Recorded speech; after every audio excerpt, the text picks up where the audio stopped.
நிச்சயமாக ராஜேஸ்வரி.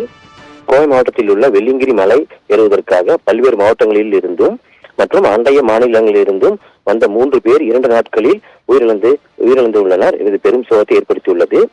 இந்நிலையில் நேற்று தெலுங்கானா மாநிலம் ஹைதராபாத்தை சேர்ந்த மருத்துவர் சுப்பாராவ் வயது 68 என்பவர் நேற்று 4வது மலையில் சென்ற பொழுது உயிரிழந்துள்ளார்.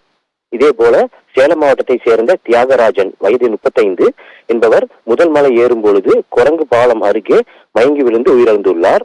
மற்றும் இந்நிலையில் இன்று அதிகாலை 4 மணி அளவில் வெள்ளியங்கிரி மலை ஏறிய தேனி மாவட்டத்தை சேர்ந்த பாண்டியன் வயது 40 இவர் 2வது மலையான வாழக்கப்பறை அருகே மயங்கி விழுந்து உயிரிழந்துள்ளார். இச்சம்பவம் குறித்து அங்குள்ள மக்கள் காவல்துறைக்கு தகவல் தெரிவித்த அடிப்படையில் சம்பவ இடத்திற்கு சென்ற காவல்துறையினர் மற்றும் மீட்பு பணித்துறையினர் இணைந்து உயிரிழந்தவர்களின் உடலை மீட்டு பணியில் ஈடுபட்டு வருகின்றனர். மற்றும் நேற்று இறந்தவர்களின் உடல்களை மீட்டு கோவை அரசு மருத்துவமனையில் வைக்கப்பட்டுள்ளது. இன்று இறந்தவர்களின் உடலை மீட்கும் பணியில் காவல்துறையினர் மற்றும் மீட்பு பணியினரும் ஈடுபட்டு வருகின்றனர். ராஜேஸ்வரி.